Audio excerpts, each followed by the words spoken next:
way, right? As soon as you say go. There's one more. Well, welcome everybody. We're so excited to have you, and we're so grateful that you've taken your time to join us for test prep. So this is week 3, technically our 4th session because we had one that was recorded, but week 3 of our live sessions. And today we're going to be discussing strategies for the ELA performance task. So our agenda today, we're just going to review our mission and vision and our values, because those are the things that just bind our community of scholars and LCs together. We're going to have a fun little icebreaker, and we're going to talk about the ELA performance task, as well as give you a tool that you can use at home with your scholars so you can help them practice and be really confident and ready for answering those performance task questions. And then finally, we're going to share a resource document that our amazing assessment coordinator created, where we're housing all of our recordings as well as the tools that we share with you in these sessions. So it's something you can bookmark, and it's a living document that will be updated on a regular basis. So our mission and vision statement is our mission is to inspire, and your mission with us is to inspire and develop innovative, creative, self-directed learners, one scholar at a time. Our vision statement is to create a collaborative virtual learning community, inspiring scholars to appreciate the ways in which the arts and sciences nurture a curiosity for lifelong learning and prepare scholars to take responsibility for their future success.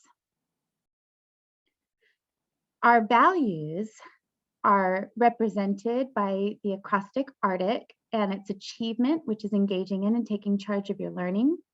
Respectful, being respectful in all interactions with fellow scholars, learning coaches, faculty, and staff. Teamwork, so working cooperatively, collaboratively with all persons involved in your education. Teamwork makes dream work, so we're a hand-in-hand team. Integrity, following strong ethical principles, values, and academic honesty. And then finally, communication. Frequently and proactively communicating with all persons involved in your education. So our icebreaker, these are just fun. Go ahead, and if you look down at the bottom of the screen, you'll see right toward the middle, the chat button. If you click on that, that will actually open up the chat box. Once you open up the chat box, we'd like you to answer this question in the chat, but don't push enter. So you're not actually going to put it into the chat box yet. You're just going to type it in the message area. And then when we say go, everybody's going to put it in at the same time. It's called a waterfall chat. We did one a couple of weeks ago, and it's kind of a fun way to not have anybody could be influenced by anybody else's answers, but everybody to just answer all at the same time. So we're going to give you a minute and just ask you to answer what is something that you've done to prepare for CAASPP. It could be as simple as attending these sessions. It could be as complicated as we've done practice tests 5 times already and taken notes. So anything that you've done to prepare for CAASPP, go ahead and put that in the chat, but don't put enter. And this is for everybody's benefit, because maybe you'll get ideas from somebody else for how to prepare with your scholar. So on your mark, get set, type, but don't enter.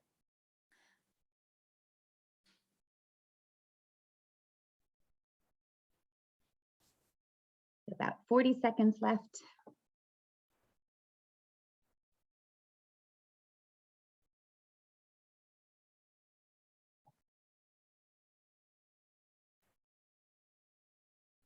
And another 20 seconds or so.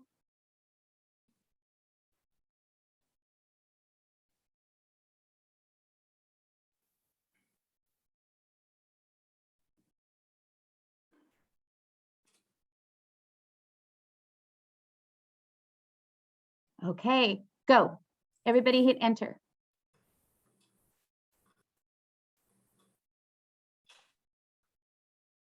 Okay, 8 practice tests. Amazing.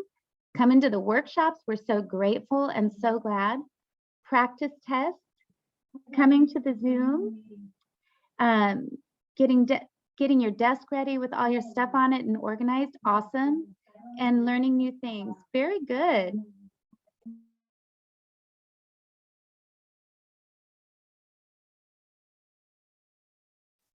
All right. That's really nice to see. Everybody's getting prepared. Even the smallest things can really, really help out. So nothing is too small if you're doing it in the name of being prepared. It's always a good thing, right? So we are going to talk about the ELA portion of the CAASPP today, which you may have heard spoken all the way out as English Language Arts, just ELA. It's just English. It's pretty much all the same, but it is officially the ELA portion. We're going to talk today about the CAT, the CAT, which is the Computer Adaptive Test, and then also the PT, which is the performance task. And I know there's a lot of letters and a lot of things to keep straight, but we will help you, and you will always have these slides with you just in case you need to review anything.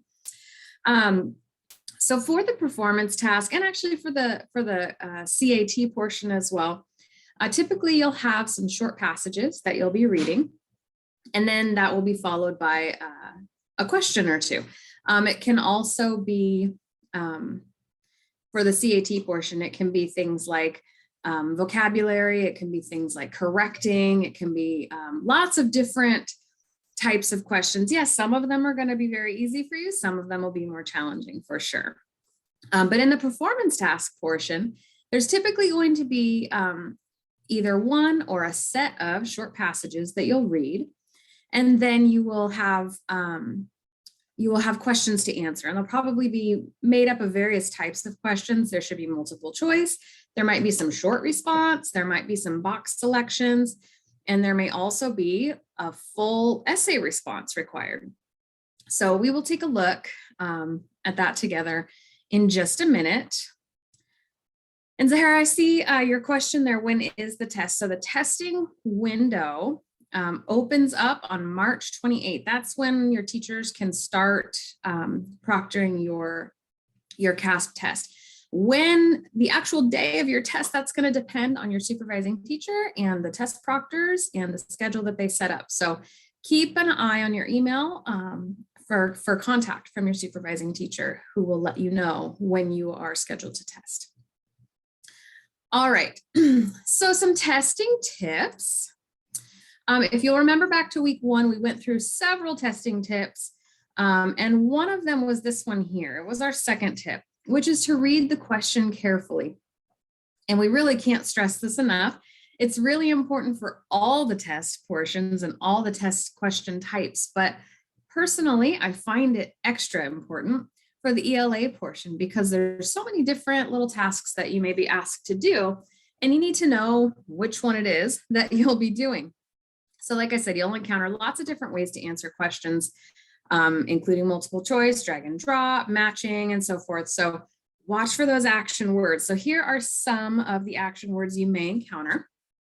One of them, you may encounter the word highlight, where it's going to ask you to highlight certain portions of the text. You may have questions that ask you to summarize or to correct something, to explain something further that you've read, to drag and drop. You may encounter matching, may ask you to select the best choice or select your answer somehow, write a response. Again, those short answers and perhaps even an essay response.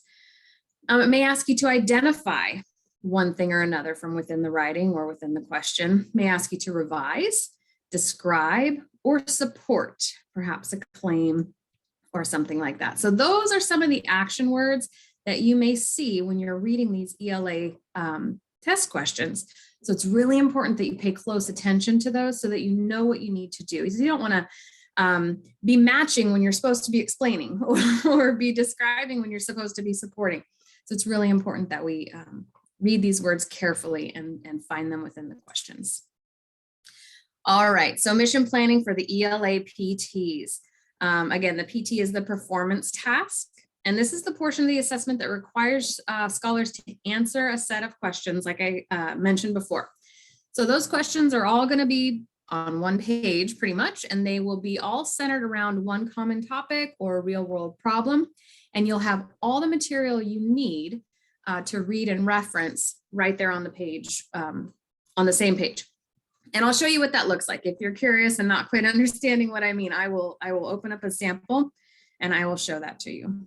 Okay, this type of question is meant specifically to measure capacity such as depth of understanding, research, writing skills, complex analysis with relevant evidence, things like that. So it's going to give you the opportunity to kind of demonstrate your ability to apply your knowledge and higher order thinking skills to explore and analyze a complex scenario. So in the ELA PTs, you need to integrate research and writing to explain, narrate, or support your opinion for a specific audience.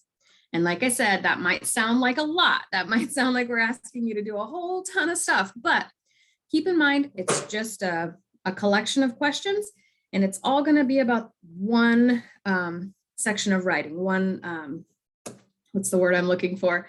One topic, and it'll all be centralized there for you. Okay, so let me show you, sorry, I'm getting ahead of myself. Let's talk real quick about additional tips, and then I promise I will show you what those questions look like so you can see. So here's some additional tips for the ELA. Oops. Oh, I'm only advancing slides for myself and not for you. I apologize. Here's a quick look at that ELA, but I'm going to show you a more clear picture of it, and I'll kind of scroll through so you can see exactly what that looks like. I apologize for that. All right, here are those additional tips. First one being read the question first, then the passage, and then the question again, which might seem like a little bit of bouncing back and forth, but it's definitely worth your time, okay, to read the question first, because that way when you read through the passage, your mind will sort of be already in the place where you're searching for those specific answers, right? So you'll be more focused on the answers that you're looking for if you read the question first. Then read the passage, and you think you probably have your answers, which is great. And then go back and read the question again, just to make sure that you got what you needed to answer those questions. Next, watch for questions with two parts. These can be a little bit sneaky sometimes. Sometimes folks will just read a portion of the question real quick and think that they understand what they're supposed to do. Maybe they didn't quite finish reading the whole entire question, in which case they might have asked you to do something more, which got missed. So make sure you read the whole question very carefully, and then make sure you watch out for those questions that ask you to do more than one thing when you're responding. Also use that strike through tool. So it's going to be available to you throughout your exam. And if you read a possible answer and you know for sure that it's wrong, just use the strike through tool, get it off your radar, and that'll kind of free up some mental space for you to consider other possible answers. Definitely write in complete sentences. Be sure to include the details: who, what, why, when, where, any evidence or support that is necessary for your answer. Make sure you get it in there. Never assume that your audience knows what you're talking about. Be sure to specify when you write, okay? Watch for context clues. So if you come across a word that you don't know, you're not sure the meaning of it, read the sentence before it, read the sentence after it, look at the words that are surrounding it, see if you can find some clues that'll help you to understand that word that you're not sure what the definition might be, okay? Review your answer before moving on. Now, this doesn't mean second guess your answer or second guess your choice. Just means take a look at the question again, take a look at your chosen answer, make sure you're satisfied with that. Make sure there's nothing wonky that pops up as you're reviewing, okay? But definitely maintain your confidence in your choice, but do review it just in case. Use the highlight tool to mark the evidence in the passage. So as you're reading through, if you see something that's going to be great evidence to support your answer to a question you already read, like we go back over here because you read the question first, then as you read through your passage, you can highlight any evidence that might be helpful to you in supporting your answer to that question. Okay, so the sample question demonstration, I am going to take you to a sample, and this is a 6th grade sample. Now, I realize that might be above some of the scholars here, and that might be below grade level for some scholars here, but we thought it was kind of a nice middle ground type of question. So we can show you generally speaking, what you're going to come across. So I'm going to take us there, and I just want to verify that you can all see where my browser has taken us. Can everybody see that okay, the new window? Hopefully, yes. Okay, great. All right. So when I clicked on that, it took me here, and this is a sample item and for a performance task. So it took us straight to this one question here, but I'm going to scroll up and just show you. There are several questions that all belong to these passages here. So over on the left-hand side is going to be all your passages, all the information that you will need. Everything here is open for you to use as evidence and support when you're answering the questions on the right-hand side. So this is what a performance task is going to look like. All right, lots of reading. Yes, that's true. But like I said, everything you need to answer all those questions is right here in this information. Okay, so it's all centralized in one window. You don't need to click around and go back and forth. It's all right there for you, which makes it really convenient. So let's go back down to the question that it took me to here.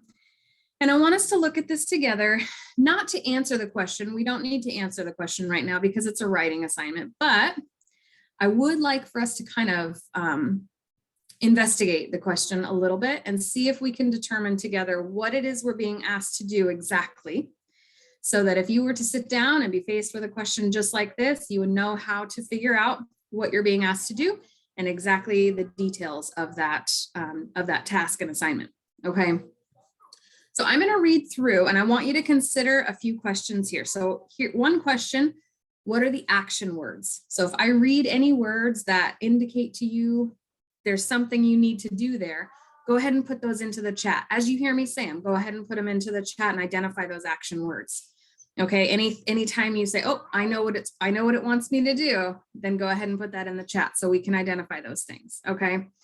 How many sentences or paragraphs you need to write. If you hear me read it, go ahead and put it into the chat. Let's identify that as I read.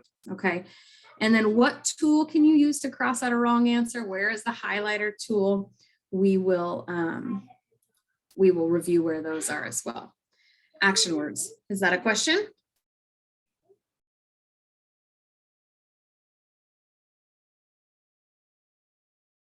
No, I was putting those in the chat just for reminders for people. Okay, thank you. Yes, all the action words that we reviewed in the tips that will help you understand what it is you need to do. Those are what I want you to look for. So I'm going to read through it. You guys follow along and then identify those words and pop them into the chat as you hear me say them. Okay, so this is going to be part 2 of this particular performance task. It says you will now review your notes and sources and plan, draft, revise, and edit your writing. I can tell you I've already said many action words, haven't I? See if you can pull those out and drop them into the chat. You may use your notes and refer to the sources. Now read your assignment and the information about how your writing will be scored, then begin your work. So let's pause for just a second. I want to give you a chance to get those action words in, and then we'll move on to the assignment and see if there are any more instructions for us. So what action words did you see just in the initial instruction portion? Review your notes and sources and plan, draft, revise, and edit your writing. Yes. Perfect, Sahara, perfect. Sources, plan, revise, review your sources. Yeah, very nice. If anybody caught any more, please put them in. I think it's helpful if we all put our heads together here. Review, plan, draft, revise, edit, writing. Yes, very good. All right, so we'll move into the next portion, which is your assignment. Your school writing club is creating an online magazine that is a collection of fictional stories about the great outdoors. You choose to write a story that is several paragraphs long to include the online magazine. For your story, excuse me. Oops, where did I go?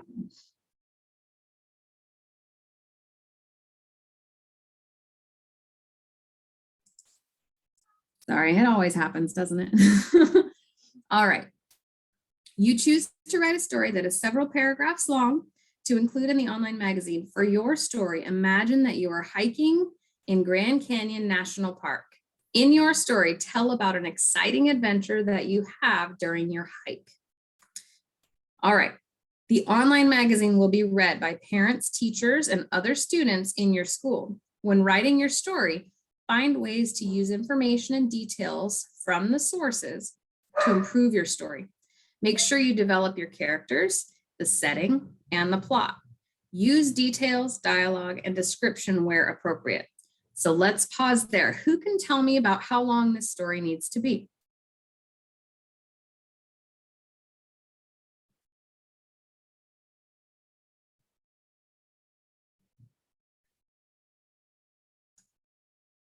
Do we Yes. say it or just type it? Either way, you're Oh, welcome to use the microphone. It's 7 paragraphs. And so they have to be 7 paragraphs long. Okay, I see where you saw that. I see where you saw that.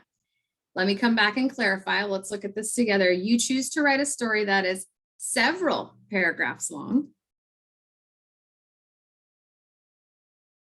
So reading very carefully, going back and double checking.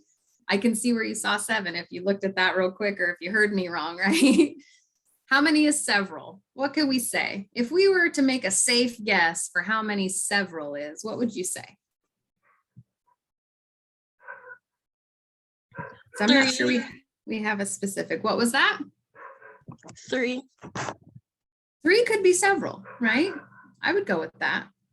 We usually say, yeah, 2 is a couple, 3 is a few or several. I think you're right. I think you're right. More than 2, that's a safe bet. That's a safe bet. Good. Very, very good. Okay. All right, now let's see. Who can tell me who the audience is? Did anybody catch who you're writing for? What audience you're writing to?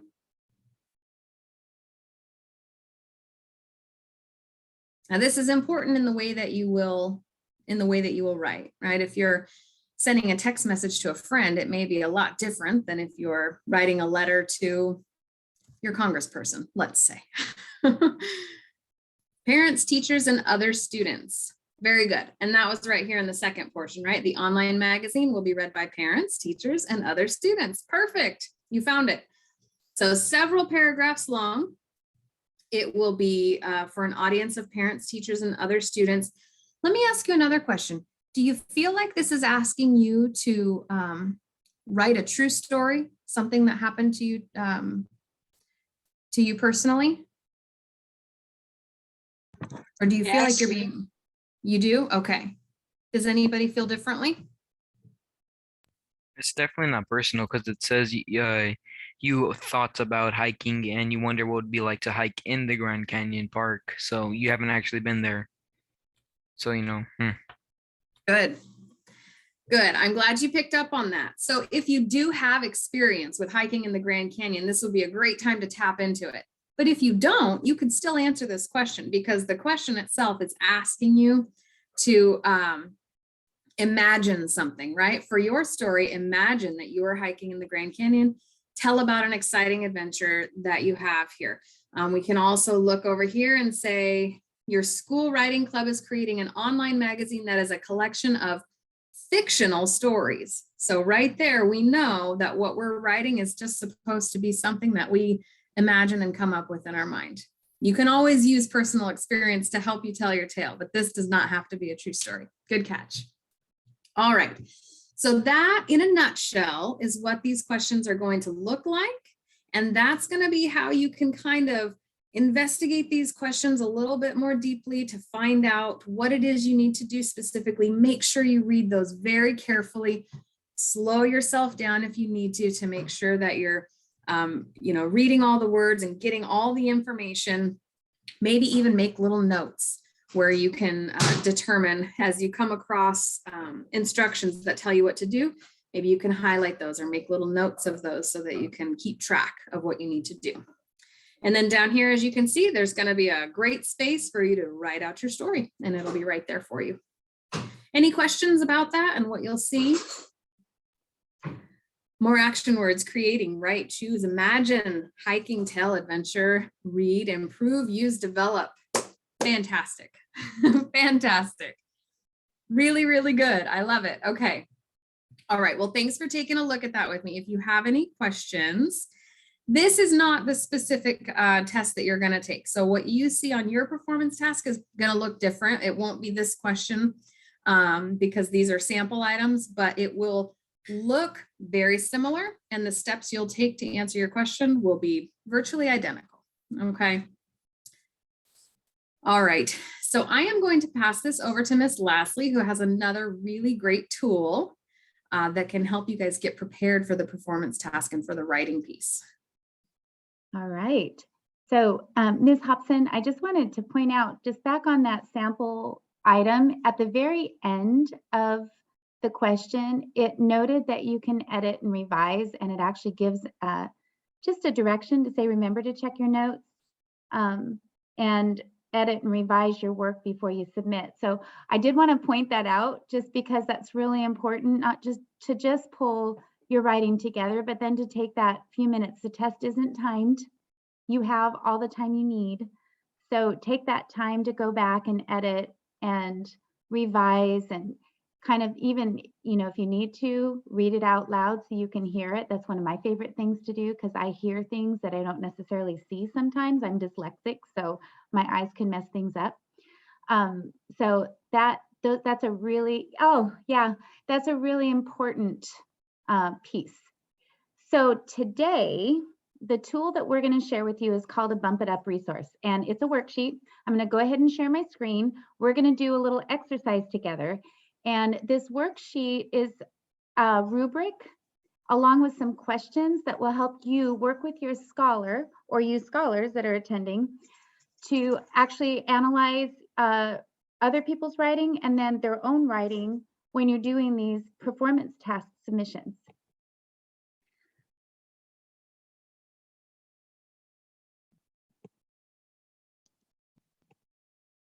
Okay, so you should be able to see my second screen now. I'm gonna move this little bar out of the way. There we go. Okay. So this is the worksheet, and we shared the slide deck in the chat box. If you don't see that, we're more than happy to share it again. I also shared the resource with you in the chat box. This is something that you can do with your scholars. We picked some extra essays. We shared a Google Doc on the slide deck that actually has some extra essays that you can work on.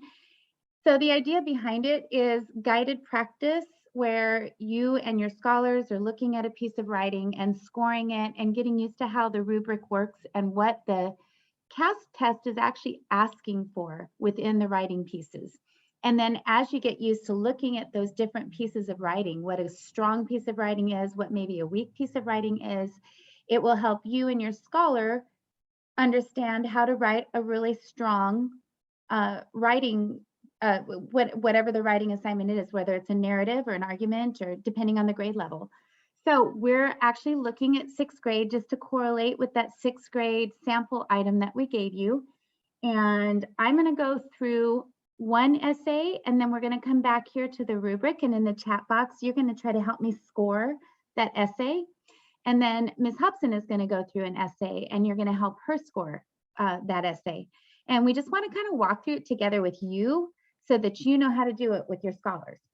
And I'm going to show you down here below. What you're going to do is you're going to be completing these when you do those essays with your scholars. So example A is an example of, and then it is blank because and you're going to use the rubric to fill in those sentences. So those are all sentence prompts to help you score that essay. So is it an example of an argument or a narrative or whatever? And then it is blank, it's effective because it what? So you're going to use the rubric to be able to fill that in. And at the end of the worksheet, there's a spot where you can actually look at your own scholar's writing. So hopefully you'll get an opportunity to go ahead and have your scholar do an essay, whether it's argumentative or narrative or whatever you opt for based on those standards. And that's something you can even work with on your ST on your PLP, your ST, or you have spots where it shows you the standards, the grade level standards.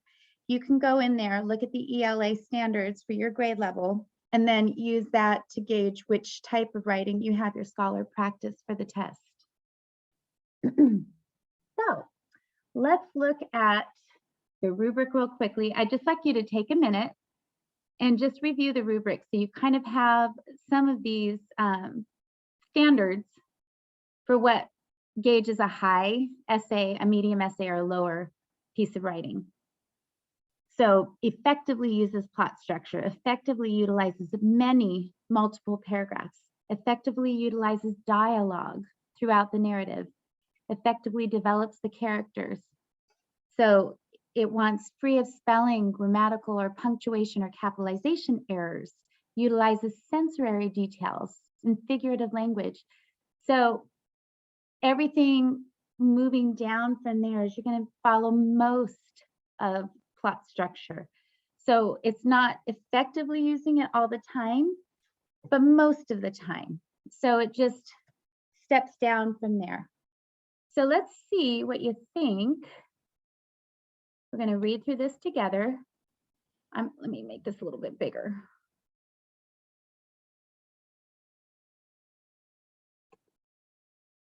Actually, this is example B. There we go. So we're going to give you just a few minutes to read through this on your own. And then we will go back to that rubric. Now, can everybody see this okay? Is the print large enough? Yeah? Ms. Hobson, you think it's fine? Okay.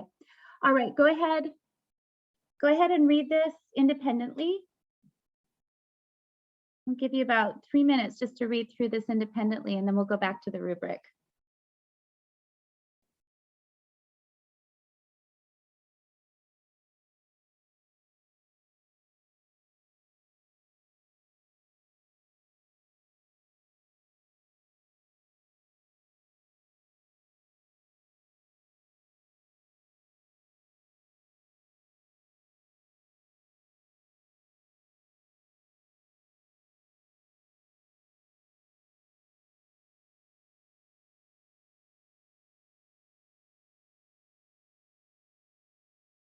When you're finished reading, if you would put in the chat box that you're done, that will just help us so we don't just rush past everybody.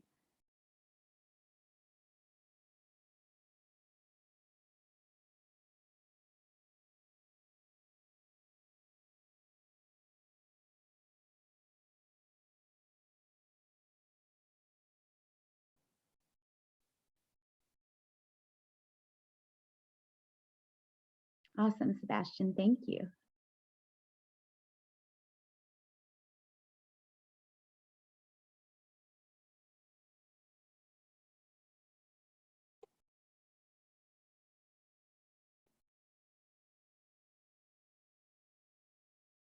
Just put up in the chat box as soon as you're done reading.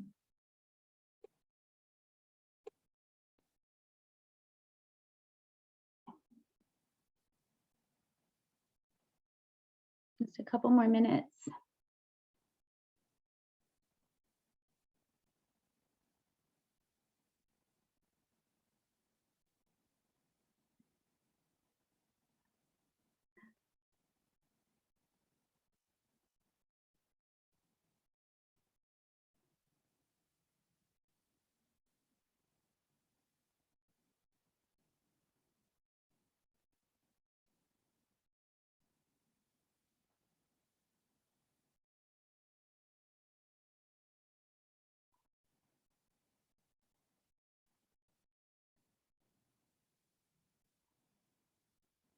Great. Garcia and Richard, how you guys doing?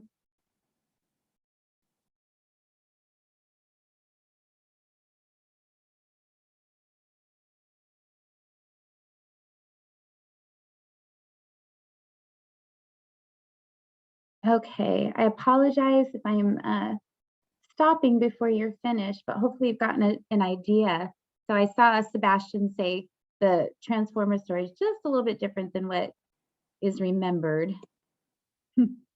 Okay, so example A is an example of what kind of writing in the chat box?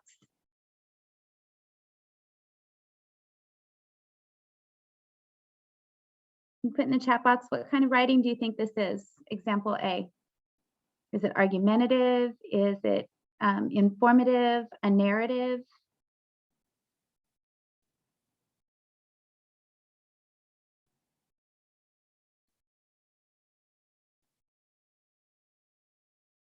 Yes, from the story we just read.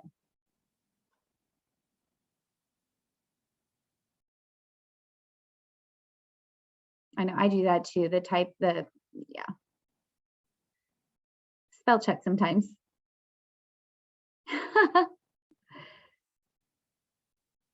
So what do you think? A narrative, informational, argumentative, explanatory, narrative? Yep, narrative, great job. So example A is an example of a narrative. Do you think that if you were to look on the rubric right now, just in the interest of time, would you rate this as a strong piece of writing in the high? Would you rate it medium or low? Looking at these standards that they have listed here, where would you place this piece of writing?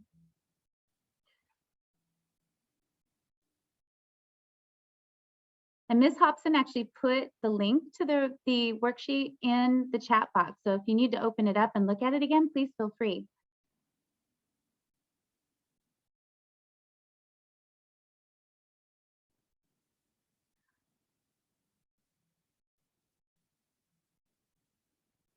So Ms. Hobson is our English teacher in residence. What would you rate this piece of writing as, Ms. Hobson? I was gonna agree. I thought initially it looked like maybe on the high scale because it had quite a few paragraphs, but I did notice quite a few grammatical errors and capitalization and things like that. So I agree. I think you guys are right on, and I think it's about medium. So what we hope is that this is something that you can take now and turn around and do this with your scholars and use it as a tool to help them strengthen their writing.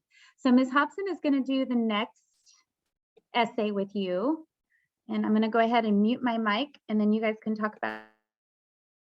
Yeah, sounds good. So let's do the same thing. It's a little bit shorter. So let me give you maybe just a few minutes. I'll give you about 3 minutes to read through, and just let me know when you're done. So we can end sooner if we need to, but let's take 3 minutes of quiet and then we'll evaluate.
Sebastian, no, it's not really a continuation. It's independent. It's supposed to be an independent piece of writing. I think the topic might have been robots for this for this assignment. It looks like most of you guys are done. So let's chat about it. Let's go back to the rubric here. So what's the very first thing that you noticed about this piece of writing versus the last one we saw?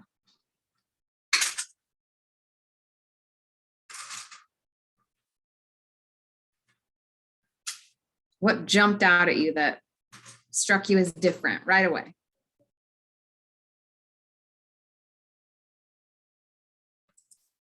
Good observation. Right off the bat, we knew it was going to be different, right? Because we only saw one block of writing versus several paragraphs. Yeah, exactly. It was just one long paragraph. And there's nothing wrong with a long paragraph if it's well done, right? But this is a whole entire story. And so we might need to make some changes here. But looking at it just the way that it is, and knowing that it's just the one paragraph, because I see here in Medium utilizes some multiple paragraphs. What would you guys say? What would you rate this piece of writing? Probably low. Yeah, it was an entertaining piece. There was excitement. I certainly got that impression from it. But as far as sort of the structure, right? We had some things that were a bit unclear. We had a little bit of spelling, grammar, punctuation. Yeah, exactly. Minimal character development. I don't remember seeing any dialogue. Maybe not. Yeah, I think you guys are right on, which is great. That tells me you have a really good idea of, where these pieces of writing fall, which means you'll have a better idea of where your own writing may fall as you produce these and you type these out for the test. So really good job. You guys caught on really quick, so I'm happy about that. All right.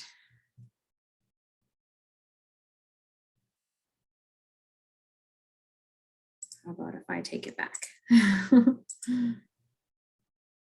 There we go.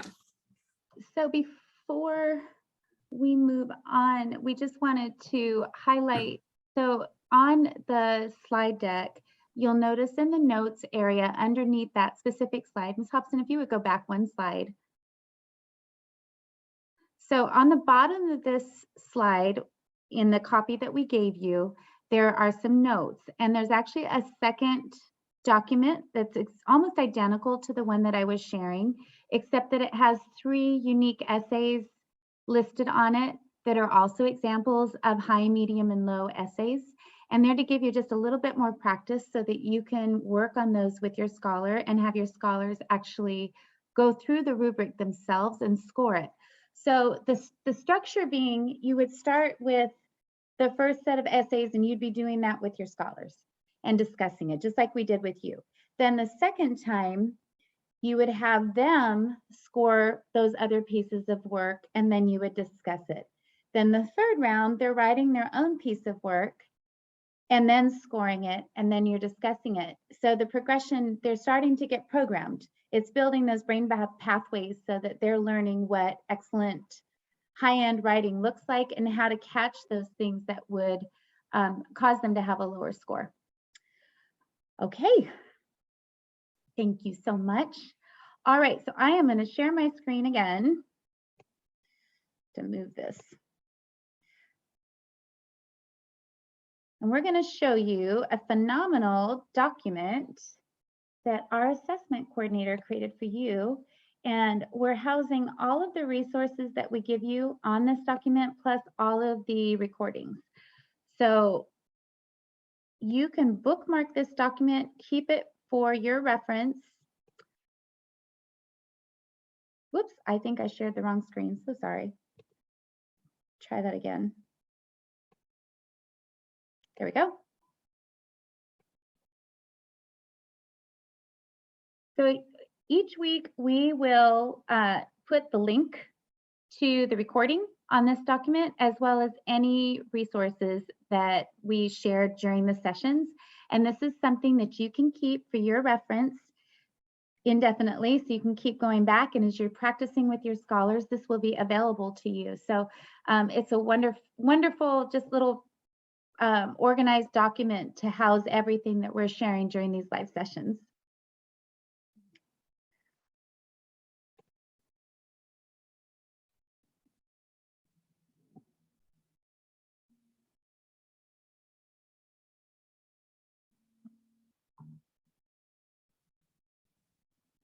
So Ms. Hobson is leave myself muted. I do that all the time. Sorry about that. Yeah, we have this quote here, which I actually find pretty applicable to our to our audience here. The one quality in an astronaut more powerful than any other is curiosity. You guys are all here to learn more, to make sure you can do your best because you're curious about what it is you need to do, what's out there, what's coming. And that's amazing. You guys are going to be set up for success, and that's really, really great. So this isn't exclusive to astronauts. Curiosity is for everyone. All right. And then last but not least, and I'm going to copy this and pop it into the chat for you guys. As usual, we have our exit ticket. If you would take just a moment and fill this out for us, we would really appreciate it. It just helps us to know how we're helping you, if we're helping you, that we're helping you, and if there's anything else we can do to strengthen the support that we're offering, because we want you to do your best. We want you to know everything you want to know about this test before you go and take it. So if there's anything more we can do or anything different that we can offer, please let us know so that we can work that in or get other resources out there for you. Okay. And thank you so much for coming. We realize it's, 3 o'clock on Friday is, is a tough hour for some. So we're just really thankful that you're here. And we look forward to seeing you next Friday. So if you have any questions we didn't answer, please stick around. If not, have an excellent weekend. We'll see you next week.